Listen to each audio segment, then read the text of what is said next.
त्यसले के गर्ने भने एरिया सिल्ड गर्ने। अब प्रत्येक घरमा गएर प्रत्येक मान्छेको निःशुल्क PCR टेस्ट गर्ने। यस वर्षको बजेटलाई कोरोना बजेटको रूपमा छुट्याइदिने, विकास निर्माण आदि इत्यादि छोडिदिनुहोस्। जिउ खाए घिउ खाइन्छ भन्ने मान्यता तपाईँलाई थाहा छ। र म तपाईँलाई भन्दैछु कि जस्तो कि नेगेटिभ जसको PCR रिपोर्ट आयो, कोरोना नलागेको मान्छे डिक्लियर भएको हातमा जब PCR रिपोर्ट हुन्छ, उनीहरूलाई सोध्ने तपाईँहरू काठमाडौँ बस्न चाहनुहुन्छ कि आउट अफ भ्याली आफ्नो गाउँ जान चाहनुहुन्छ। आफ्नै गाउँ फर्की आए भन्ने टाइपको मान्छेलाई त पठाइदिनु पर्यो। त्यसपछि सरकारले आवश्यकताअनुसार हेलिकप्टर, प्लेन अनि त्यसपछि बसमा उनीहरूलाई लगिदिने, त्यो 24 घण्टाभित्र उनीहरूलाई लाने। यो कुरो सम्भवतः अब नगरी सुखै छैन र त्यो कुरा भयो भने पार्टी एकता टिक्छ र माओवादी केन्द्रसँग सकिन्छ। अहिले चुनाव अगाडि नै पार्टी एकता गरेर, सकिँदैन भने पनि मोर्चा बनाएर, जसरी अघिल्लो चुनावमा मोर्चा बनाएर गएका थियौँ, भविष्यमा पार्टी एकता गर्ने गरी हामी अगाडि बढ्नुपर्छ। फुटेर होइन, जुटेर अगाडि बढ्नुपर्छ। बृहत्तर कम्युनिस्ट हितको पक्षमा हामी अगाडि बढ्नुपर्छ। जननेता कमरेड मदन भण्डारी, कमरेड निर्मल लामा, जनयुद्धका शहीदहरू, जनआन्दोलनका शहीदहरूको रगतले पनि हामीलाई त्यही म्यासेज दिन्छ। विधि पद्धतिमा पार्टी चलाउँ। सामान्य पूर्व प्रधानमन्त्री कमरेड माधव कुमार नेपालले सामान्य प्रधानमन्त्रीज्यू समक्ष राखेको प्रस्ताव भनेको के हो भने, ठिक छ 9 महाधिवेशनको कमिटीलाई हामीले यथावत राखौँ। साथीहरू र मित्र राष्ट्रहरूको पनि चाहना त्यही छ। त्यसकारणले गर्दाखेरि असम्भव छैन। म त भन्छु कमरेड केपी शर्मा ओलीज्यू, सामान्य प्रधानमन्त्रीज्यू, तपाईँ 2 स्टेप ब्याकवर्ड भएर पनि अब पहिला सामान्य पूर्व प्रधानमन्त्री कमरेड माधव कुमार नेपालज्यूले भने जस्तै अस्ति फागुन को जो निर्णय छ, 9 महाधिवेशनको जुन म्यान्डेट छ त्यसलाई कार्यान्वयन गर्ने, पार्टीभित्र अभूतपूर्व एकता कायम गर्ने, संसदबाट पास गर्न एउटा भूमिका खेल्नुभयो। त्यसमा हामी गौरवान्वित छौँ, धन्यवाद दिन चाहन्छौँ। त्यसको लागि तत्कालीन नेकपाको ठुलो भूमिका छ भन्ने कुरा तपाईँले बिर्सिनु हुँदैन। त्यस कारणले गर्दाखेरि यहाँ त के भने रामलाई हराम, हरामलाई राम भन्ने चलन छ। यदि अब त्रेतायुगीन रामचन्द्र पनि अब यहाँ हर पुष्पक विमान चढेर आउनुभयो भने DNA टेस्ट गरिन्छ, कतै रावण त होइन भनेर। बरु रावणलाई चाहिँ DNA टेस्ट नगरिकन राम घोषणा गरिन्छ। यहाँ त्यस्तो खालको चलन छ। जनता कुइराको काग बनाइएको छ। त्यसैले म तपाईँलाई भन्न चाहन्छु, कुनै पनि घातक सन्धि सम्झौता नगरेका कमरेड प्रचण्ड, उहाँले यदि बृहत शान्ति सम्झौता, जसलाई अङ्ग्रेजीमा कम्प्रिहेन्सिभ पिस एकर्ड भनिन्छ, गिरिजा बाबु, माधव नेपाल र प्रचण्ड कमरेडको इनिसिएसनमा त्यो शान्ति सम्झौता हुँदै थियो भने यो देशमा 17,000 होइन 17 लाख मान्छे समाप्त हुन सक्थे। देश स्टेट फेल्डको स्थितिमा जान सक्थ्यो। फ्रान्सिस फुकुयामाको भाषा सापट गरेर भन्नुपर्दा फ्रेजाइल कन्डिसनमा फेल्ड स्टेट पनि हुनसक्छ कुनै पनि कन्ट्री। युगोस्लाभियाको उदाहरण तपाईँ देख्न सक्नुहुन्छ। हो, त्यस्तो विडम्बनाबाट मुक्त गर्नको निम्ति शान्ति सम्झौता गरेर शान्तिको परेवा उडाइएको छ। र म आज पनि भन्न चाहन्छु, हो जरुर बेल्ट एन्ड रोड इनिसिएटिभमा ग्लोबल कनेक्टिभिटीमा नेपाल जोडिसकेपछि समृद्धि र विकासको साझेदारी हामीले गर्न पाएका छौँ। मित्र राष्ट्र चीनसँग नेपालको हिमाल चाहिँ अग्लो, सागर चाहिँ गहिरो, मह चाहिँ मिठो सम्बन्ध भएको कुरो लुकिछिपेको छैन।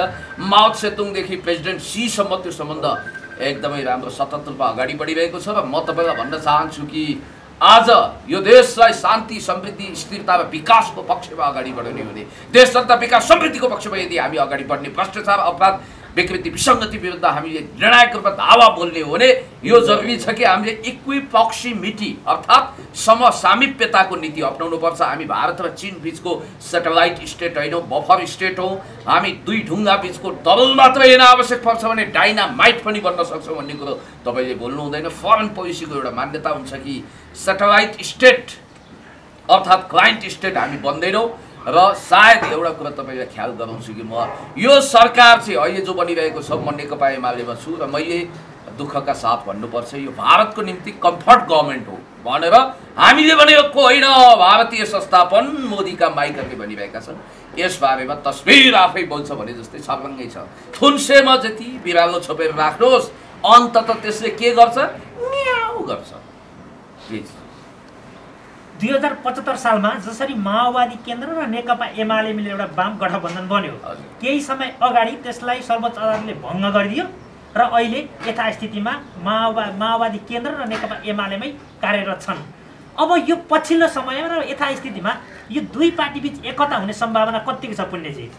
असम्भव भनेको त पश्चिमबाट सूर्य उदाउनु, खिर्राको बोटमा जाइफल फल्नु, नदीहरू दक्षिणबाट उत्तरतिर बग्नु, यी कुराहरू असम्भव होलान्। राजनीतिमा असम्भव छैन। Everything is possible in war and love भन्नुहुन्छ विलियम शेक्सपियरले। तर म त के भन्न चाहन्छु भने everything is possible in war and politics.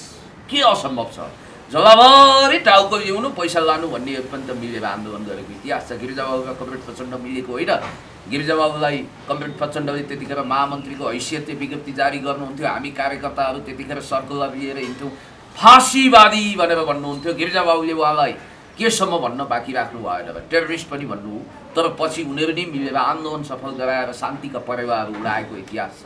र अहिले पनि म तपाईँलाई भन्न चाहन्छु, स्थानीय चुनाव अगाडि नेकपा एमाले र माओवादी केन्द्रको बिचमा एकता होला भनेर सपनामा पनि नचिताएका मान्छेहरूले त्यस ढङ्गको एकता हो। अदालत यस्तो निर्दयी भइदियो कि माननीय न्यायाधीश द्वय कुमार रेग्मी र बमबहादुर श्रेष्ठको इजलासले मानव स्टेफेन हकिङ्सले परिकल्पना गरेको टाइम मेसिन ल्याइदियो र हामीलाई 2075 साल जेठभन्दा अगाडि फर्काइदियो, त्यहाँ पुर्याइदियो र दुःखका साथ माओवादी केन्द्र र नेकपा एमाले बिउजाउने काम गर्यो। तर त्यस विरुद्ध भ्याकेटमा जाँदा पनि सर्वोच्च अदालतले निशा दिएर त्यसको पुनरावलोकन गरेन फैसलाको। यो दुःखको कुरा हो। जुडिसियरी इतिहासमा पहिलोचोटि राजनीतिक विषयवस्तुलाई अदालतले हस्तक्षेप गरेको इतिहास तपाईँलाई थाहा छ। बाल्ला टारमै त्यसको ड्राफ्ट भएको थियो भन्ने कुरो पनि लुके छिपेको कुरो होइन। अब 12 आनावाला त्यो जग्गाको प्रकरणको कारणले गर्दा कुमार रेग्मीजी मान्य न्यायाधीशज्यू अब न्युरिमेन्टी नहुनु हो भन्ने कुरो पनि तपाईँलाई थाहा छ। यद्यपि म के भन्न चाहन्छु भने पहिला नेकपा एमाले भित्र एउटा एकता कायम गरिसकेपछि मित्रराष्ट्र चाइनाले पनि त्यही चाहन्छ। हाम्रा कम्युनिस्ट अन्तर्राष्ट्रियका साथीहरू र मित्रराष्ट्रहरूको पनि चाहना त्यही छ। त्यसकारणले गर्दाखेरि असम्भव छैन। म त भन्छु कमरेड केपी शर्मा ओलीज्यू, सम्माननीय प्रधानमन्त्रीज्यू, तपाईँ 2 स्टेप ब्याकवर्ड भएर पनि अब पहिला सम्माननीय पूर्व प्रधानमन्त्री कमरेड माधव कुमार नेपालज्यूले भने जस्तै अस्ति फागुन को जो निर्णय छ, 9औं महाधिवेशनको जुन म्यान्डेट छ त्यसलाई कार्यान्वयन गर्ने, पार्टीभित्र अभूतपूर्व एकता कायम गर्ने जिम्मेवारीहरू दिने। जस्तो माधव कुमार नेपालज्यूले के त्यस्तो नराम्रो कुरा राख्नु भएको छ र? विधि पद्धतिमा पार्टी चलाउँ। सामान्य पूर्व प्रधानमन्त्री कमरेड माधव कुमार नेपालले सामान्य प्रधानमन्त्रीज्यू समक्ष राखेको प्रस्ताव भनेको के हो भने ठिक छ 9औं महाधिवेशनको कमिटीलाई हामीले यथावत राखौँ, त्यसपछि के गरौँ भने आवश्यक पर्छ भने बादल कमरेड लगायतका नेताहरूलाई देखि अब पुण्य गौतमहरूसम्म भनौँ न उदाहरणको लागि अब 10-20 कति प्रतिशत मनोनयन गर्न सकिन्छ केन्द्रीय कमिटीमा मनोनयन गरौँ भन्ने प्रस्ताव त बडो अच्छा खासा छ।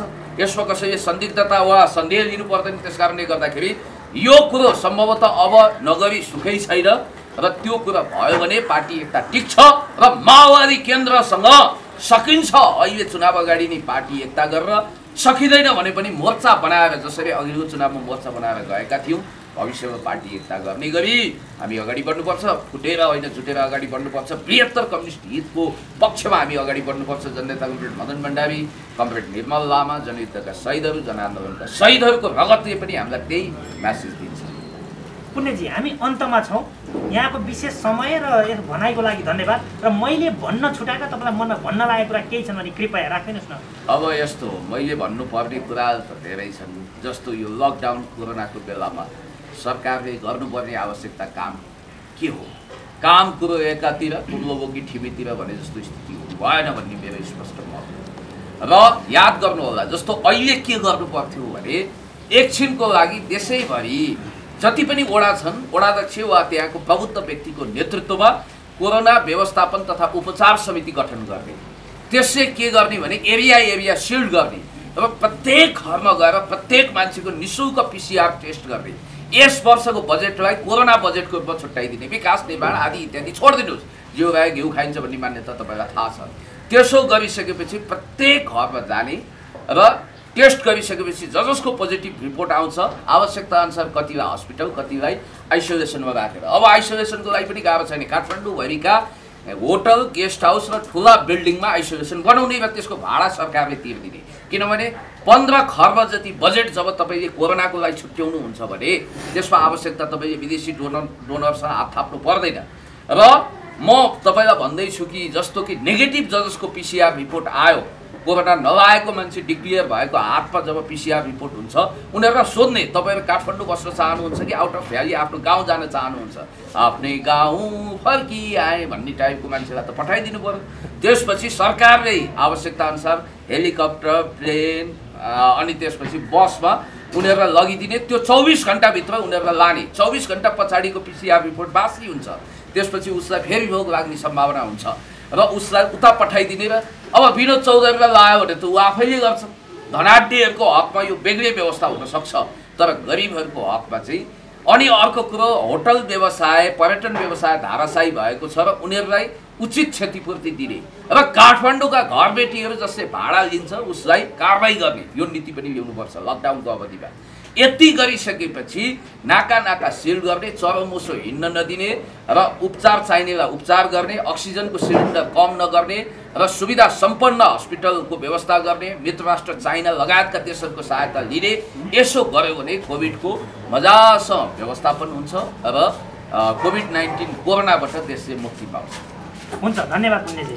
तपाईँलाई पनि धेरै धेरै धन्यवाद। तपाईँहरूको सम्पूर्ण मिडिया कर्मी साथीहरूलाई हृदय खोलेर नमन गर्न चाहन्छु। जिउ रहे घिउ खाइन्छ, बाँचौँ अनि बचाउँ। धन्यवाद।